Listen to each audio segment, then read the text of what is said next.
What I'm about to share is going to sound absolutely impossible, but I need you to hear me out. 4 nights ago, I had the most confrontational spiritual experience about a question that's been tearing at my heart for months. Why do some marriages that start with genuine love and faith end in devastating failure? What Allah subhanahu wa ta'ala revealed to me about the brutal realities behind failed relationships wasn't gentle comfort. It was raw, honest truth that shattered every romantic illusion I had about marriage and replaced it with something both terrifying and liberating. But here's what I need you to know before I tell you what was revealed.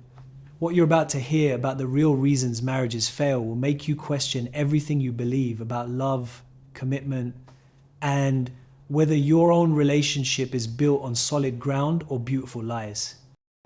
And if you're married right now, what you're about to hear might save your marriage or show you why it's already in more danger than you realize. But before I begin my story, let me know in the comments where you are listening from and what time it is. I just want to know I'm not alone in this. And if you feel moved by what you hear, consider subscribing. It helps give me the strength to speak my truth. Now, let's get into my story. I'm sitting here on a secluded beach just north of Dubai, where the waves have been crashing against these rocks for thousands of years. Constant, reliable, eternal. The morning fog is just starting to lift. And there's something about being surrounded by the permanence of creation while contemplating the fragility of human relationships that puts everything in perspective. The salt air and endless horizon remind you how small we are, yet how significant our choices become in the scope of eternity. To understand why this revelation about marriage failure hit me so hard, I need to be completely honest about something that's been haunting me for the past year. Despite playing roles in Islamic films, despite being surrounded by incredible people of faith, I've been watching marriages around me crumble in ways that have shaken my belief in the possibility of lasting love. It started 8 months ago when my closest friend from university, a man I'd considered the most solid, faithful husband I knew, called me in tears to tell me his marriage of 15 years was over. This wasn't some superficial relationship. This was a couple who had met at the masjid, courted with intention, prayed together daily, raised their children in faith. They were supposed to be the example that lasting love was possible. I don't understand what happened, he told me through his sobs. We started with such love, such commitment to Allah and each other. How did we get here? How did two people who promised to love each other forever end up unable to even have a civil conversation? His question haunted me because I didn't have an answer. This couple had done everything right according to Islamic relationship advice. They had prayed before marriage, gone through premarital counseling, built their relationship on shared faith. Yet somehow 15 years later, they were signing divorce papers and fighting over custody of their children. But that was just the beginning. Over the following months, I watched marriage after marriage fall apart around me. My neighbor, married 22 years, discovered his wife had been having an emotional affair for 3 years. A couple from our masjid, who had led marriage enrichment seminars, announced their separation after 28 years together. Even some of the cast and crew from our Islamic film projects were going through divorces that left everyone shocked and confused. Each failed marriage hit me like a personal blow because these weren't people who had entered marriage carelessly. These were individuals who had sought Allah's will, who had committed with sincere hearts, who had believed their love would last forever. If their marriages could fail so devastatingly, what hope was there for any of us? The weight of witnessing so much marital destruction began to affect my own view of love and commitment. I found myself terrified of ever getting married because I couldn't understand why some relationships that started with genuine love ended in such bitterness and pain. If devoted, praying couples could grow to hate each other, what chance did anyone have? During filming our latest Islamic series, we've been working on episodes that deal with relationships and commitment, and I've struggled to portray the teachings of the Prophet Muhammad ﷺ about love because I was so confused by what I was seeing in real life. How could I represent the guidance of Allah who designed marriage when marriage seemed to fail more often than it succeeded, even among his most devoted followers? The crisis point came last month when I received a letter from a viewer that broke my heart. A woman wrote about watching our series with her husband, drawing closer to Allah together, feeling like their marriage was stronger than ever, only to discover 2 weeks later that he had been living a double life for years. Her faith in both Allah and love was shattered. If Allah really designed marriage, she wrote, why didn't He protect ours? We prayed together, we served together, we believed together. How could someone who seemed so committed to Islam and to me be deceiving me for years? What's the point of believing in Allah's plan for marriage if it can be destroyed so easily? Her letter forced me to confront questions I'd been avoiding. Is marriage really Allah's design, or is it a human institution we've tried to bless with divine approval? If Allah truly joins couples together, why do so many Muslim marriages end in divorce? Are we expecting too much from marriage, or are we fundamentally misunderstanding what it's supposed to be? These questions weren't just intellectual curiosities, they were personal torment. At 49 and unmarried, I've spent years wondering if I should even pursue marriage when I've seen so many fail so spectacularly. Maybe staying single is wisdom rather than loneliness. Maybe the longing for lasting love is naive rather than natural. But the question that kept me awake night after night was this: if marriages fail, even when people genuinely love Allah and each other, what are we missing? What do couples not understand about love, commitment, or divine design that sets them up for failure despite their best intentions? 2 weeks ago, after another day of filming scenes about the Prophet ﷺ teachings on love, while internally struggling with these questions, I drove out here to this very beach where I'm sitting now. There's something about the constancy of the ocean that puts human struggles in perspective. These waves have been faithful to this shore for millennia. Why can't human promises show the same reliability? I sat on these rocks until the sun set, watching couples walk hand in hand along the beach, and I found myself praying for them. Did they understand something about love that the failed marriages around me had missed? Were they destined for lasting joy or eventual heartbreak? How could anyone make promises about forever when so many forevers ended in divorce court? That night, under a sky full of stars, with the eternal rhythm of waves providing the soundtrack, I prayed with more desperation than I'd ever felt about this topic. Ya Allah, Ya Rahman, Ya Rahim, I whispered, I need to understand why marriages fail. I need to know what couples don't see that sets them up for heartbreak. Please show me the truth about love, commitment, and why even faithful people end up destroying the relationships they once treasured. I prayed until I was emotionally exhausted, confessing my fear of marriage, my confusion about love, my inability to understand how something designed by Allah could be so fragile in human hands.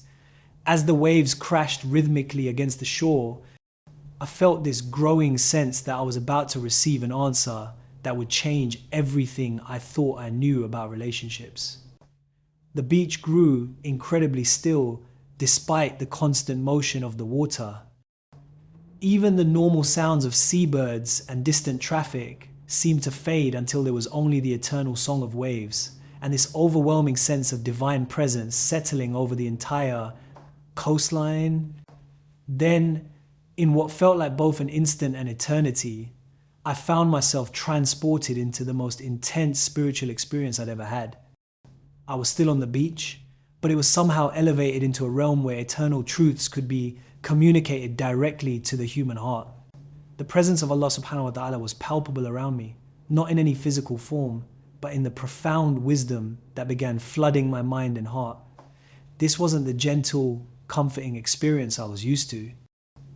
This was divine truth with unflinching honesty about human nature that made me both eager and terrified to receive what was being revealed. Rizwan, I heard within my heart, and the voice carried both infinite compassion and divine authority that demanded complete attention. You've been watching marriages fail, and wondering if I designed them poorly or if humans are failing to understand my design. The truth is more complex and more hopeful than either of those options. As this revelation began, I could feel decades of confusion about love and commitment beginning to focus into this moment of potential understanding. But I also sensed that whatever was about to be revealed would be harder to hear than I expected. The reason marriages fail continued this divine guidance, taking on a tone of absolute honesty, isn't because love isn't real or because my design is flawed. Marriages fail because most people enter them with fundamental misunderstandings about what marriage actually is and what it requires to succeed. I felt my attention drawn toward the endless ocean before us. These waves have crashed against this shore for thousands of years, not because it's easy, but because it's their nature.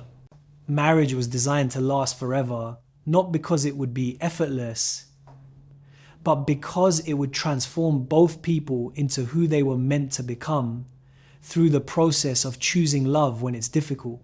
The weight of what was being revealed began to settle over me. This wasn't going to be a gentle explanation about love being beautiful but misunderstood.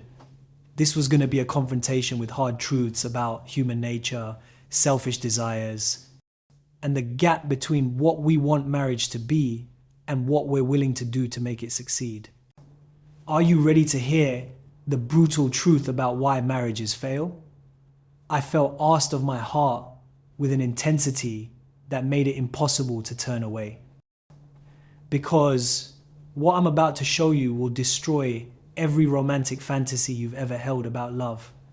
But it will also show you how to build relationships that can actually survive the realities of human nature.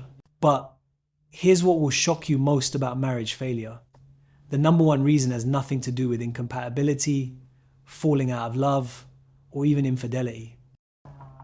The real killer of marriage is something that almost every couple does without realizing they're destroying their relationship from the very beginning. I nodded, feeling both terrified and hopeful about what I was about to learn.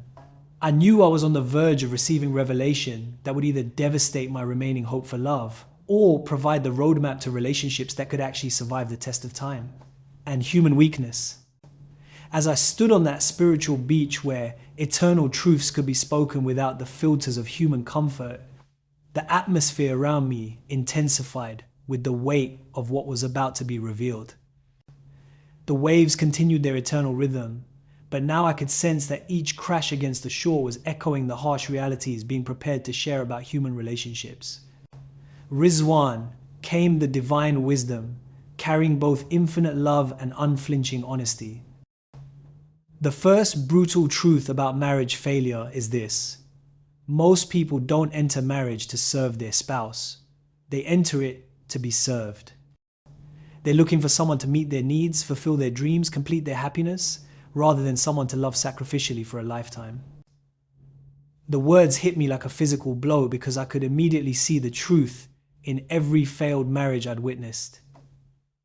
As the revelation continued, I began to see the spiritual reality behind the relationship disasters I'd been observing.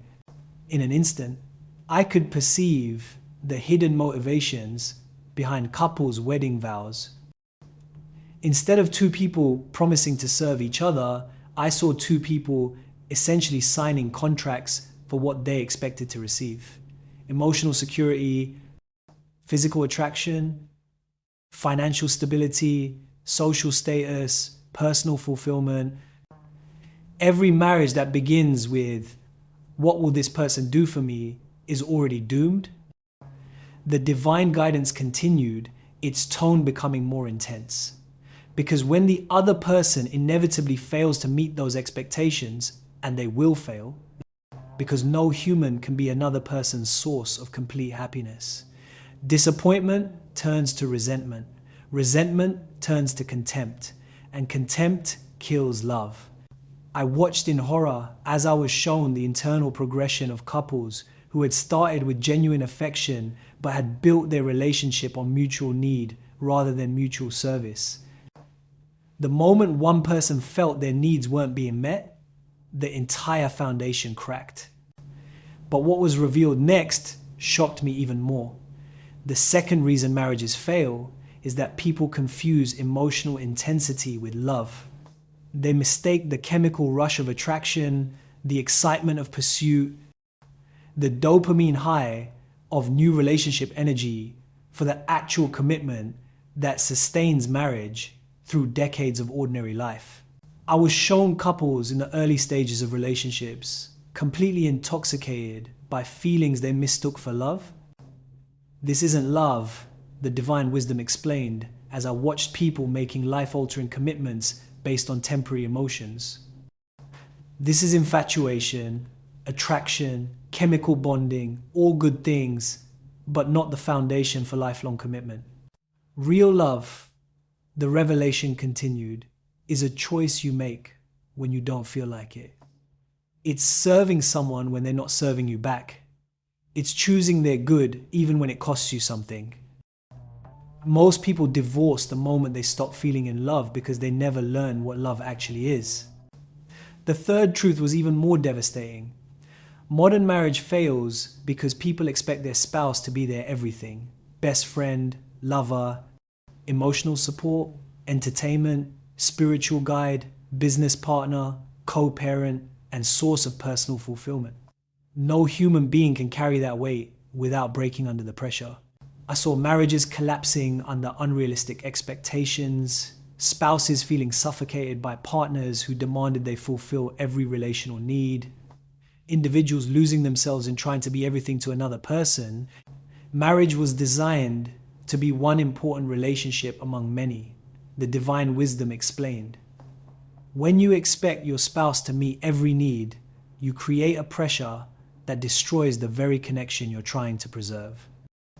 People need friends, community, individual interests, and separate relationships with me, not just their spouse. But here's the truth that would be hardest for people to accept. The fourth reason marriages fail is that most people are not emotionally or spiritually mature enough to love another person well when they get married. They're still wounded, selfish, immature versions of themselves, trying to use marriage to fix problems that only I can heal. I watched as I was shown the internal brokenness that most people bring to marriage: unhealed childhood wounds, insecurities, selfishness, pride, fear of abandonment, need for control. Instead of addressing these issues before marriage, people expected their spouse to heal or accommodate their dysfunction.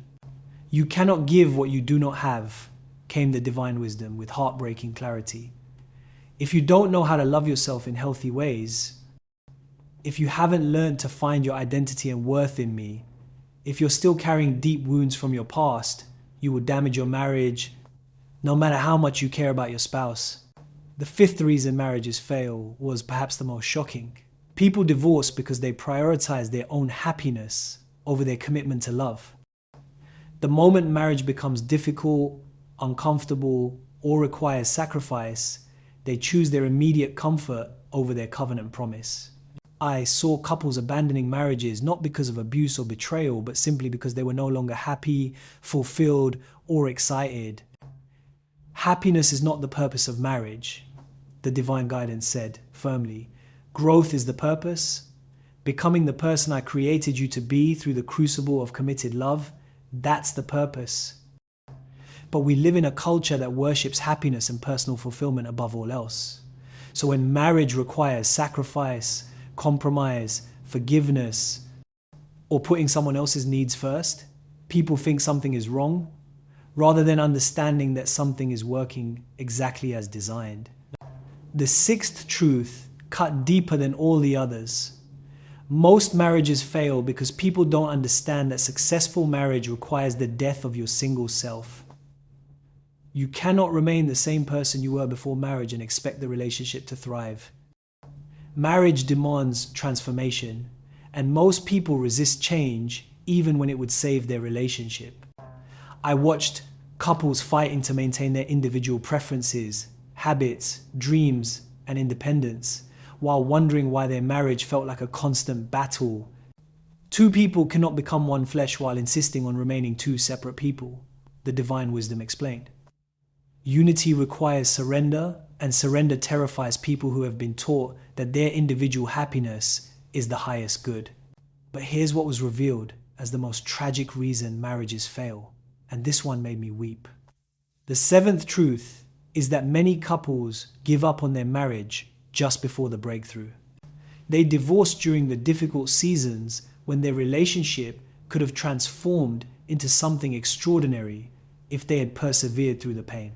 I was shown couples who had been on the verge of deep intimacy, breakthrough communication, and profound connection, but chose to divorce instead of doing the hard work required to reach that promised land of mature love. Every marriage goes through seasons of death and resurrection. The divine wisdom explained, its voice heavy with grief for all the relationships that could have been saved. The couples who make it are not those who never struggle. They're those who choose to die to themselves and be reborn as better partners during the struggles. As these brutal truths settled into my heart, I felt both devastated and strangely hopeful. The devastation came from recognizing these patterns in every failed marriage I'd witnessed. But the hope came from understanding that marriage failure wasn't mysterious or inevitable. It had identifiable causes that could be addressed. But Ya Allah, I said, my voice shaking with emotion, if these are the reasons marriages fail, is there any hope? Can people learn to love well enough to make marriage work? The divine presence intensified slightly, and for the first time in our conversation, I sensed a hint of the gentle compassion I was more familiar with. That Rizwan is exactly the right question, because understanding why marriages fail is only valuable if you also understand how they can succeed. I could sense that we were approaching the most crucial part of this revelation, not just the problems, but the solutions. Not just why love fails, but how it can thrive despite the brutal realities of human nature. What I'm about to show you. The divine guidance continued as the spiritual beach around us began to shift towards something more hopeful. We'll give you a roadmap for relationships that can not only survive these challenges, but be transformed by them into something more beautiful than the fairy tale love most people are. Chasing. But first, there was one more shocking revelation that would change everything I thought I knew about the purpose of marriage itself. As I stood on that spiritual beach where hard truths had been laid bare, like stones polished by endless waves, the atmosphere began to shift from confrontation to revelation. The brutal honesty about marriage failure had cleared the air, and now I could sense that something more hopeful, though perhaps equally challenging, was about to be revealed. Now, the divine wisdom continued, taking on a tone of profound purpose. I need to tell you the shocking truth about what marriage is actually designed to accomplish. Because until you understand the real purpose, you'll keep trying to make it serve goals it was never meant to fulfill. The spiritual beach around us transformed. And suddenly, I could see couples throughout history, not just in their wedding moments of joy and promise, but in their daily struggles, their moments of choosing love over selfishness, their gradual transformation through the crucible of committed relationship. Marriage, the divine wisdom said with startling intensity, is not primarily about your happiness, your fulfillment, or even your companionship. Marriage is my workshop for making you into the person you were created to be. It's designed to surface everything broken, selfish, and immature in your character so it can be healed and transformed. The revelation hit me like lightning. I had been viewing marriage as a destination when Allah subhanahu wa ta'ala was describing it as a process, not a reward for being good, but a refinery for becoming better. Every couple that enters marriage thinking it will make them happy is entering for the wrong reason. The divine guidance continued. Happy people might make a good marriage, but marriage doesn't make people happy. Marriage makes people holy if they let it. My attention was drawn to the endless ocean before us. These waves don't crash against the rocks to destroy them, but to shape them. Marriage brings two people together, not to affirm who they already are, but to challenge them to become who they need to be. I watched as I was shown couples who understood this purpose. Instead of expecting their spouse to accommodate their weaknesses, they allowed their spouse's presence to reveal areas needing growth. Instead of fighting against the discomfort of change, they embraced it as evidence that the process was working. The first key to marriage success. The divine wisdom said, beginning what I sensed would be practical guidance for actually making relationships work is entering with the right purpose. Transformation, not gratification. When couples understand that difficulty isn't a sign something is wrong, but proof that something is working, they stop running from problems and start working through them. The second key revolutionized my understanding of commitment. Success requires choosing love as an action, not depending on it as a feeling. Love is something you do consistently, especially when you don't feel like it. The couples who make it are those who keep choosing loving actions even when loving feelings are absent. I watched couples who had learned to serve each other during seasons when they felt more annoyance than affection, who chose kindness when they felt anger, who acted with generosity when they felt like withholding. Their feelings eventually followed their actions, but their actions never waited for their feelings.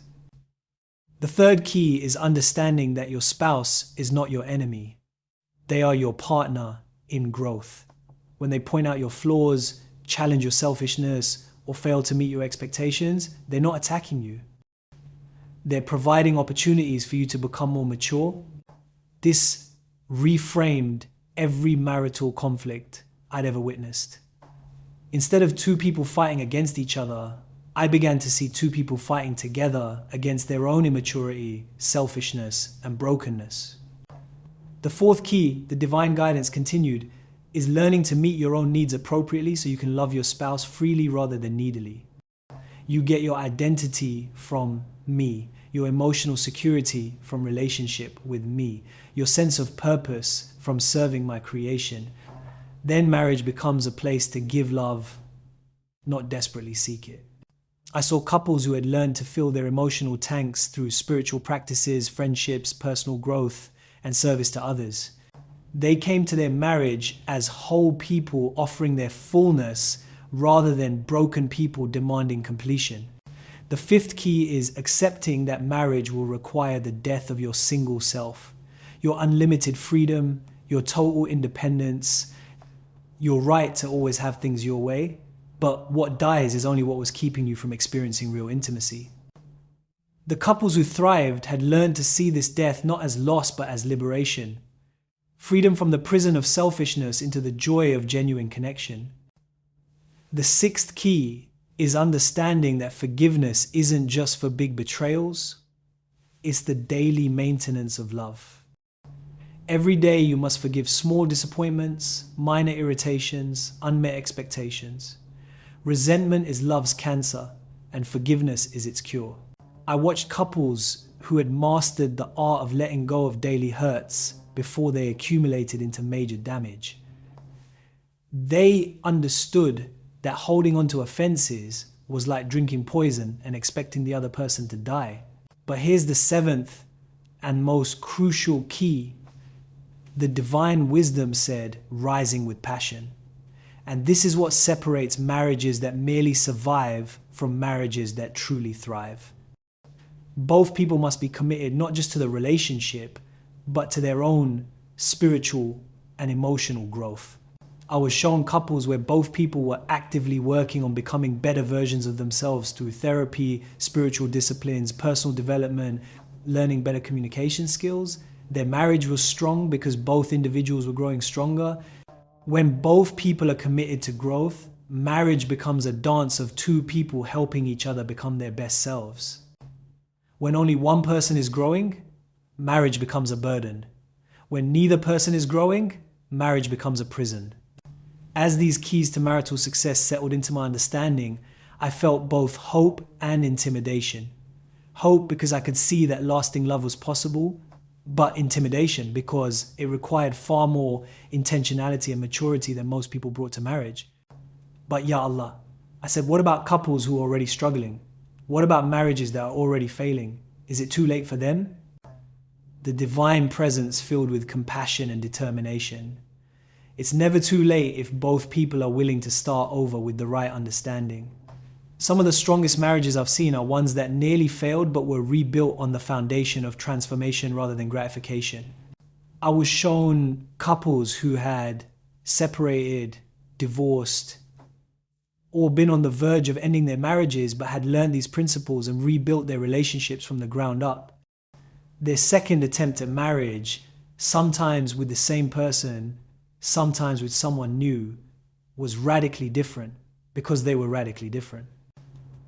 The beautiful truth, the divine guidance continued, is that every marriage failure can become education for marriage success if people are willing to learn from their mistakes rather than just repeat them with someone new. But then came something that made my heart race. And for those who are single like you, Rizwan, understanding these truths makes you not afraid of marriage, but prepared for it. When you know what marriage actually requires, you can spend your single years developing the character and skills necessary to succeed. I felt a complete shift in my perspective on my own unmarried status. Instead of feeling like I was missing out on some beautiful fairy tale, I could see my singleness as preparation time, an opportunity to become the kind of person who could build a lasting marriage rather than just hoping to find one. What should I be doing to prepare? I asked, suddenly eager to use this revelation constructively. Learn to love yourself well, not selfishly, but with healthy self-care and self-respect. Heal your wounds so you don't bring them to someone else to fix. Develop strong friendships so you're not looking for a spouse to be your everything. Find your identity and purpose in me so you're complete when you meet someone, rather than seeking completion. As our encounter began to wind down, I felt the divine presence intensify one final time. The reason I showed you why marriages fail isn't to discourage you from love, but to prepare you for real love. When you understand what marriage actually requires, transformation, sacrifice, growth, forgiveness, commitment, you can enter it with realistic expectations and the skills necessary to succeed. The weight of responsibility felt enormous, but so did the possibility of experiencing love that was built on truth rather than fantasy. When I opened my eyes, I was back on the physical beach where I'd begun this encounter, but everything had changed. The waves still crashed against the rocks with eternal faithfulness, but now I understood they represented not just permanence, but the patient work of transformation, constant, sometimes rough, but ultimately creating something beautiful. Over the past 4 days since this experience, I've been processing these revelations about marriage and sharing them with friends who are struggling in their relationships. The impact has been profound and immediate. Just yesterday, I had coffee with a couple who were seriously considering divorce after 12 years of marriage. Instead of offering platitudes about working it out, I could share what had been revealed to me about the real purpose of marriage. When they realized their problems weren't evidence of failure but opportunities for growth, something shifted in their entire perspective. We've been fighting against each other instead of fighting for each other, the wife said with tears in her eyes. We thought marriage was supposed to make us happy, and when it got hard, we assumed we were doing it wrong. This morning, I talked with a single friend who was despairing about ever finding love. When I shared this revelation about using singleness as preparation time rather than waiting time, she became excited about personal development instead of anxious about missing out. But perhaps most powerfully, this understanding has transformed my own relationship with the possibility of marriage. I'm no longer afraid of commitment because I understand what it requires. I'm no longer looking for someone to complete me because I'm working on becoming complete myself. I'm no longer hoping for fairy tale love because I'm preparing for real love. The truth about why marriages fail is brutal, but it's also liberating. When you understand the real challenges, you can prepare for them. When you know the actual purpose, you can align with it. When you recognize what real love requires, you can develop the capacity to give it. Let me pray for everyone who needs this wake-up call about marriage and relationships. Ya Allah, Ya Rahman, Ya Rahim, thank you for revealing the truth about marriage that can save relationships and prepare hearts for lasting love. For every couple watching who is struggling, help them see their difficulties not as evidence of failure, but as opportunities for transformation. For those who've been expecting their spouse to make them happy, show them that their happiness is their own responsibility and their marriage's purpose is their mutual growth. For those who have been running from the challenges of commitment, give them courage to embrace the process of becoming better people through love. For single people who have been afraid of marriage or desperate for it, help them see this season as preparation time. Show them what they need to develop in themselves to be ready for the real work of lasting love. Ya Allah, heal the wounds that people carry into relationships. Break the patterns of selfishness that destroy marriages. Replace fantasy expectations with realistic understanding of what love actually requires. For couples on the verge of giving up, show them that their breakthrough might be just on the other side of their current struggle. Help them choose transformation over separation, growth over comfort, commitment over convenience. Transform our understanding of marriage from a destination to a journey, from a source of happiness to a process of holiness, from a fairy tale to a workshop where two people help each other become who you create them to be. Ameen. If this message has challenged your understanding of marriage and relationships, please subscribe and share your story in the comments. Are you married and recognizing these patterns? Single and realizing you need to prepare differently? How will this truth change your approach to love and commitment? Remember, marriage doesn't fail because love isn't real. It fails because people don't understand what real love requires. When you're prepared for the actual work of transformation rather than hoping for effortless happiness. You can build relationships that don't just survive the challenges of human nature, but are strengthened by them. The love you're longing for is possible, but it's not the fairy tale version. It's better. It's the kind of love that makes both people better. That creates something beautiful from the raw materials of human brokenness. That proves commitment can be stronger than feelings and transformation more valuable than comfort.